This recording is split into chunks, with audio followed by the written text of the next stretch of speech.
Suzu and Kyle Davies finally broke their silence and actually spoke to Bloomberg, who posted an article just today that we're going to go through here. And it's an interview with Sue and Kyle, and they acknowledge the whole 3AC situation and discuss a little bit. So this is like the first official interview that I've seen, and what we've heard come from Sue and Kyle, their sort of perspective on things. So definitely want to share this with you guys. And as always, it's more exciting, I feel like, when you bring in a crypto expert.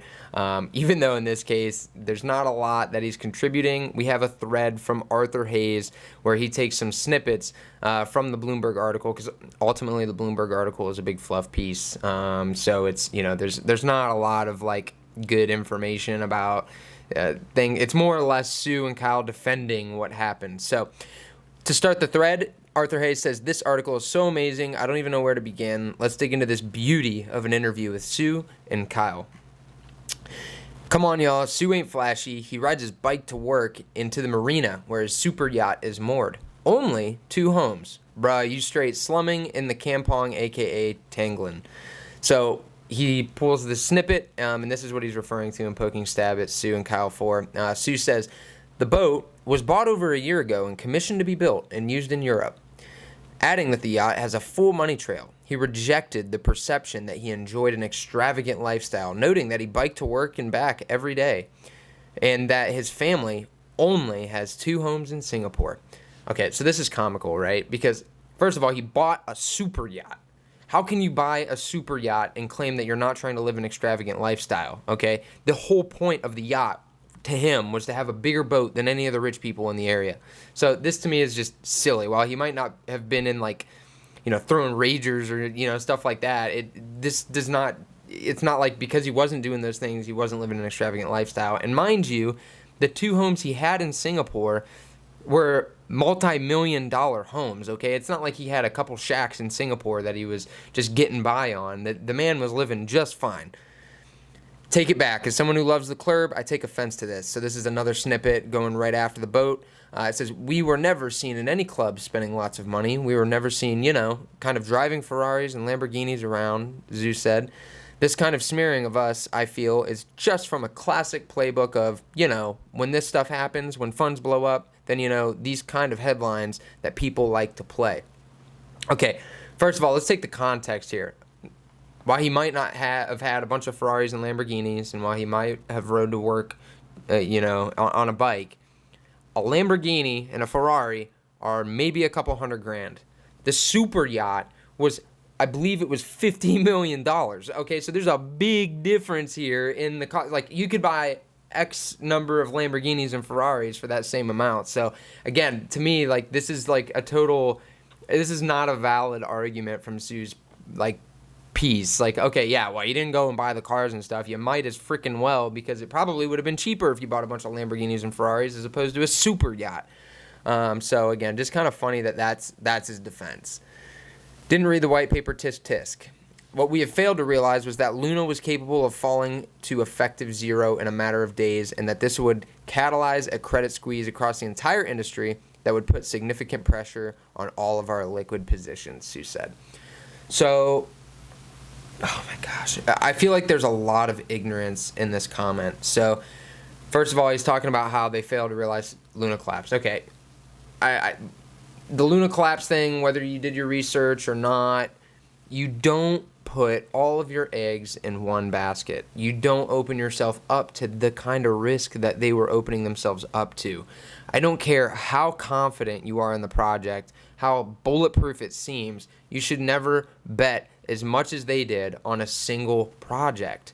It's just not good practice. Again, it doesn't matter how sound the project is. Next point is that it was an algorithmic stablecoin. Algorithmic stablecoins have been known to blow up. Many have blown up thus far. I mean, you take a look at the whole Iron Finance situation in Titan. And yes, that project was not to the scale that Luna was, but it's the same sort of idea. It's like a self-feeding value loop that they try to continue, keep going. And it's kind of a Ponzi. And once the new money stops coming in, it blows up. And in this case, you had all they were trying to save the peg and the selling of Bitcoin, which ended up collapsing. The whole thing was an absolute mess. And so if you're running a hedge fund with this kind of money, or a fund with this kind of money, you can't bet like this in a market that you don't know the direction of. And that's the thing, is that they were overly bullish when they had zero reason to be bullish. There was nothing that, even if you are bullish, you wait. When you're dealing with this kind of money, you wait and you act patiently, and that is exactly what they didn't. And it also cracks me up how they're talking about the credit squeeze across the entire industry when they were the source of that credit squeeze in many situations. When you look across the crypto lenders, the ones that had the most trouble were the ones that had exposure to 3AC. The others, while yes, they might have had some, injuries, they weren't at threat of going out of business. Like they weren't. They were being responsible when they were asking 3AC for financials, the ones that didn't lend to 3AC, because it sounds like they were trying to do more diligence, and they were actually taking risk into mind, while the ones who weren't taking risk into mind, which I guess is what Sue is referring to as the credit squeeze because they couldn't get any credit, it's just ridiculous. It's just ridiculous that they would even pretend that this was a separate thing from the 3AC collapse. It was all together, and they contributed to it. While this might be the crypto version of the LTCM, the founders had said the hedge fund never gave an interview quite like this. So LTCM was a big fund that blew up. I think it was in '98, and so they're saying that this is the crypto version of the LTCM event. Not super familiar with that event. Again, I just know it was a big fund that blew up. It was very much like an LTCM moment for us, like a long-term capital moment, Zeus said. We had different types of trades that we all thought were good, and other people also had these trades, Sue said. And then they kind of all got super marked down super fast. Like, what kind of comment is this? Like, other people had these trades, so they had it, so it's not really our fault because everybody was doing it. Like, that's what he's saying here. Dude, like, when is following the rest of everybody else, ever paid off, in a market? Like, your goal is to get the edge, right? You're trying to find out what everybody else doesn't know. That's the goal of getting the edge in the market. So, to just follow like sheep what other funds and things are doing, I don't care if they're doing it or not. Like, what are you doing?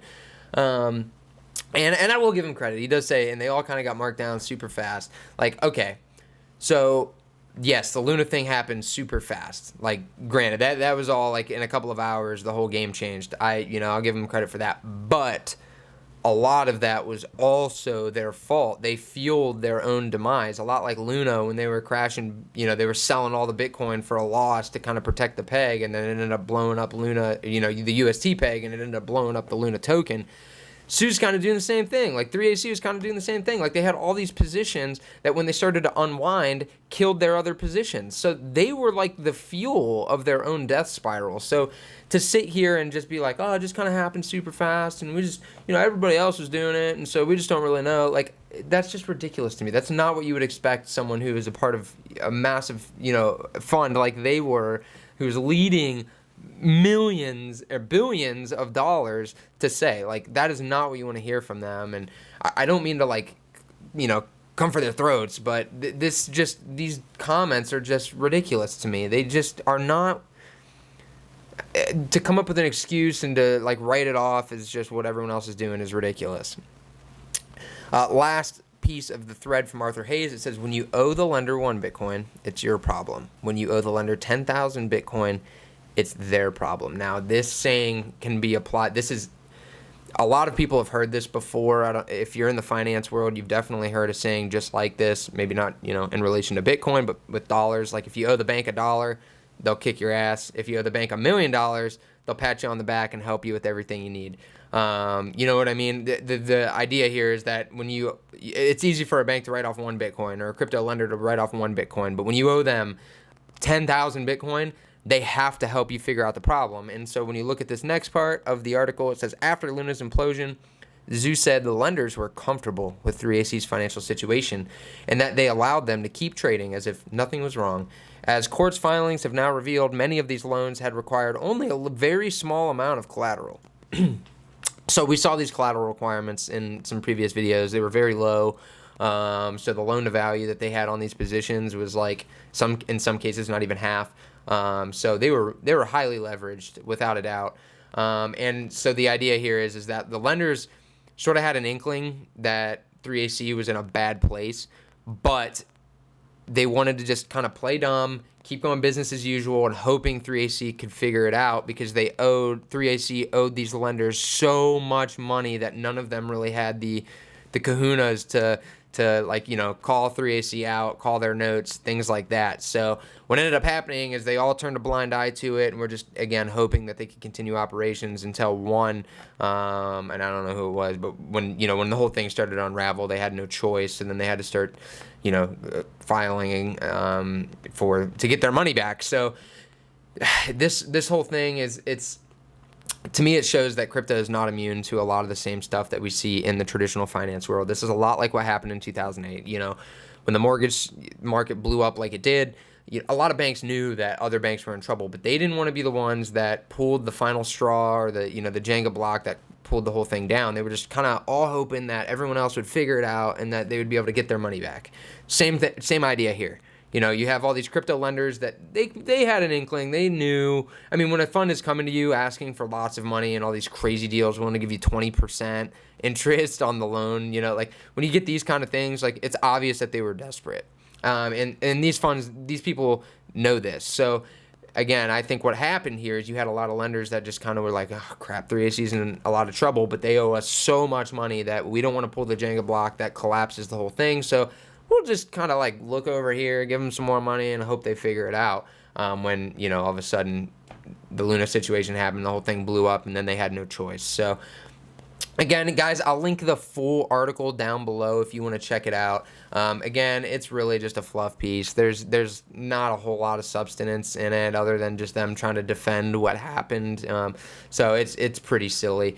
But I just thought, like I said, I wanted to bring this up and show you guys, because this is the first that we've heard from Sue and Kyle Davies, so it kind of gives us an idea of where their mindset is. They didn't disclose where they were, but they did note that they have been cooperating with the legal entities, even though people have claimed that they didn't. They've been doing what is necessary, but it sounds like they're doing just enough to stay out of trouble. They're cooperating just enough, but they're not being helpful. Okay, I think helpful would be a stretch here. So, guys, if this is your first video, please like and subscribe to the channel. We've been following this story along in great detail this far. We'll continue to do so, as well as all the other crypto stories that are going to surface in the future here. So, I hope you enjoyed the video, guys, and I will see you next time.